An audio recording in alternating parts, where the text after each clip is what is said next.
हाय दोस्तों, आप कैसे हैं? आशा करता हूं कि आप अच्छे होंगे। जैसा कि आप जानते हैं, जो बिहार मद्य निषेध की वैकेंसी है वो आ चुकी है और टोटल नंबर ऑफ़ पोस्ट लगभग 700 के आसपास आप मान सकते हैं आई है।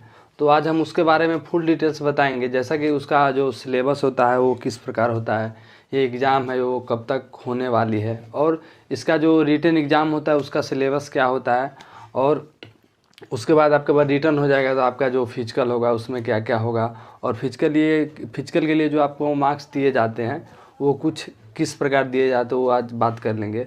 उसके बाद जो इसका जो क्वेश्चन पूछने का पैटर्न है वो आज हम आपको बताएंगे। तो चलिए स्टार्ट करते हैं इस वीडियो को।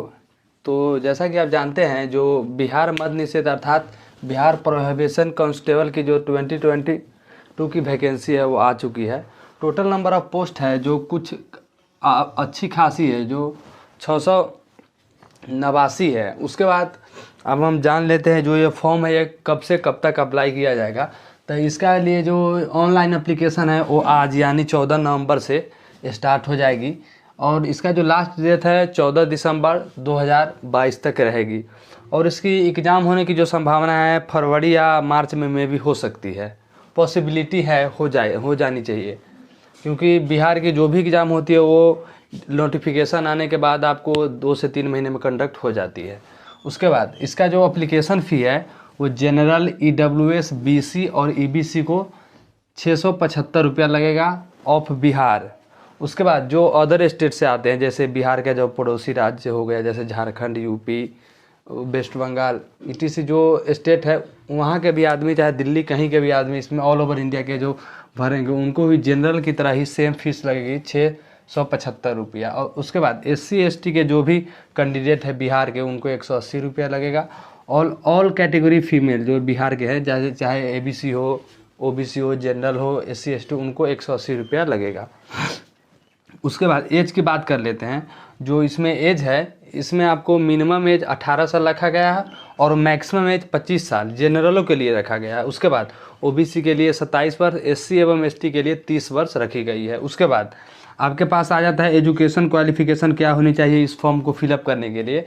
तो आपके पास ऑल ओवर इंडिया में कहीं से भी किसी भी बोर्ड से, यूपी बोर्ड, बिहार बोर्ड या हरियाणा बोर्ड, किसी भी बोर्ड से आपको 10+2 की डिग्री होनी चाहिए किसी भी सब्जेक्ट से, चाहे वो ह्यूमनिटी का सब्जेक्ट हो या साइंस बैकग्राउंड का हो या कॉमर्स का, किसी भी सब्जेक्ट से आपको 10+2 की डिग्री होनी चाहिए। उसके बाद अब इसके बाद हम वैकेंसी डिटेल्स के बारे में पता कर देते हैं। तो टोटल नंबर ऑफ़ पोस्ट जो आई है 6,869 आई है। उसके बाद जो जनरल में जो टोटल नंबर ऑफ़ पोस्ट है 272 है। उसमें 272 में 35% लड़कियों के लिए रिजर्व है, जनरल में भी, तो उनके लिए 94 है। इंक्लूड है बैकलॉग्स के लिए, EWS में 68 इंक्लूड बैकलॉग्स। उसके बाद 25% हो गया, 35% इसका लड़कियों के लिए है। उसके बाद SC एवं SC और ST के लिए 114 और 7 है, और इसमें 40 और 2 42 हो गया। उसके बाद EBC का 124 है और रिजर्व मान के 46 हो गया, और BC का टोटल नंबर ऑफ पोस्ट 83 हो गया, इसमें 35% फीमेल के लिए तो 27 हो गया, और BC फीमेल का 21 है, इसमें 35% रिजर्व नहीं रहता है। तो इसमें टोटल नंबर ऑफ पोस्ट हो गई 689 हो गई इंक्लूड बैकलुक्स, और 35% रिजर्व इसी पोस्ट का 230 फीमेल के लिए हो गई। उसके बाद जब ये सब हो जाएगा तो आपका रिटन एग्ज़ाम होगा। तो रिटन एग्ज़ाम होने के बाद जो रिटन एग्ज़ाम होता है तो वो 100 नंबर का होता है। उसमें से कुछ इंपॉर्टेंट सब्जेक्ट होते हैं जो कि कुछ इस प्रकार होते हैं। उसमें टोटल नंबर ऑफ क्वेश्चन जो होता है वो 100 क्वेश्चन है आपके लिए, और 100 मार्क्स का होगा। उसके बाद आपको टाइमिंग दिया जाएगा 2 घंटे का, अर्थात 120 मिनट का आपको टाइमिंग दिया जाएगा, और इसमें निगेटिव मार्किंग जो रहती है नहीं रहती है। उसके बाद पेपर जो होगा आपका बोथ मीडियम में होता है, इंग्लिश और हिंदी दोनों में रहता है। उसके बाद इसका जो सिलेबस है 100 नंबर का होगा, उसमें हिंदी और इंग्लिश मिलाकर आपको 10 से 15 क्वेश्चन देखने को मिलेंगे हिंदी और इंग्लिश से, जिसमें ग्रामेटिकल भी रहेगा और कुछ लिटरेचर से 1 लाइन रहता है, किसी बुक से रिलेटेड जिसका ऑथर ऐसा ही क्वेश्चन आता है इस हिंदी और इंग्लिश से। उसके बाद साइंस बैकग्राउंड से बायो, केमिस्ट्री और फिजिक्स मिलाकर आपको 25 से 30 क्वेश्चन देखने को मिल जाएंगे। मिनिमम क्वेश्चन आपको 25 और मैक्सिमम में 30-32 भी हो सकता है। उसके बाद जब साइंस से हो गया उसके बाद हिस्ट्री, ज्योग्राफी, पॉलिटी और इकोनॉमिक्स, इससे 40 से 50 क्वेश्चन आपको देखने को मिल जाएंगे। तो और इस 40 से 50 में भी हिस्ट्री का क्वेश्चन मान लीजिए 10 से 15 आपको देखने को मिलेंगे। उसके बाद ज्योग्राफी हो गया, उसके बाद पॉलिटी और इकोनॉमिक्स से क्वेश्चन रहता है। उसके बाद करेंट से आपको 8 से 10 क्वेश्चन रहेंगे जो बिहार से स्टेट से रिलेटेड रहते हैं और कुछ इंटरनेशनल भी हो सकते हैं। उसके बाद मैथ का क्वेश्चन इसमें छूट गया है, आप उसमें इंक्लूड कर सकते हैं। 5 से 7 क्वेश्चन मैथ का भी देखने को मिल जाते हैं। तो एवरेज में मान लीजिए 100 क्वेश्चन हो गई और इसके लिए 100 मार्क्स रहता है इसका सिलेबस। अगर आप रिटन क्वालिफाई कर जाते हैं तो आपको फिजिकल के लिए बुलाया जाएगा, और फिजिकल जो होगा कुछ इस प्रकार आता है। उसमें मेल के लिए जो होता है, मेल के लिए जो 1600 मीटर की रनिंग रहती है वो 6 मिनट में आपको करनी रहती है।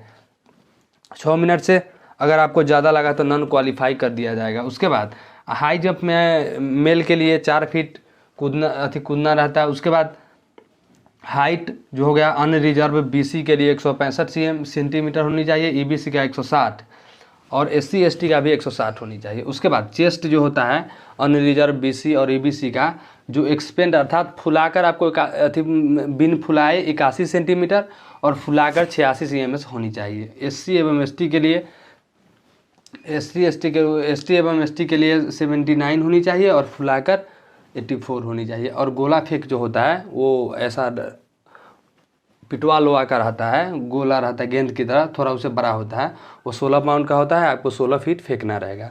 उसके बाद जो फीमेल होती है उनको 1 किलोमीटर की रनिंग रहती है और 5 मिनट में दौड़ना रहता है। उसके बाद हाई जंप इनको रहता है 3 फीट कूदना। उसके बाद इनके लिए हाइट जो हो गया ऑल कैटेगरी फीमेल के लिए 155 सेंटीमीटर होनी चाहिए और चेस्ट इनका मेजर नहीं किया जाता, नॉन ए रख दिया। और उसके बाद गोला फेंक, उसके बाद हो गया गोला फेंक आपका 15 पाउंड का रहता है, 15 फीट का फेंका जाता है। उसके बाद आप मान लीजिए जब ये हो जाएगा तो आपका रिटन हो गया, फिजिकल हो गया, उसके बाद आपका मेरिट लिख लेगा। तो सबसे बड़ी बात है पे स्केल की बात हम कर लेते थे। पे स्केल इसका हो गया 21,700 से 53,000 रहता है, ग्रेड लेवल 3 का पे स्केल है। उसके बाद इसमें भी जो आप देख रहे हैं आपका जो मेरिट बनेगी वो फिजिकल बेसिस पे बनेगी, और टोटल नंबर ऑफ फिजिकल का जो रहता है आपको फिजिकल का जो नंबर होता है वो फिजिकल के नंबर पे आपका मेरिट बनेगी। तो रिटन सिर्फ क्वालिफाई होता है। और जैसे आप हम इसके बाद अगर इसका वीडियो लेकर आएंगे तो उसमें हम बता देंगे जो रनिंग कितना नंबर का होता है, हाई जंप, लॉन्ग जंप आपका कितना होता है, गोला फेंक कितने नंबर की होती है, तो वीडियो बना देंगे। तो चलिए, जय हिंद, जय भारत। अगर वीडियो पसंद आए तो लाइक, सब्सक्राइब एवं शेयर करें। जय हिंद।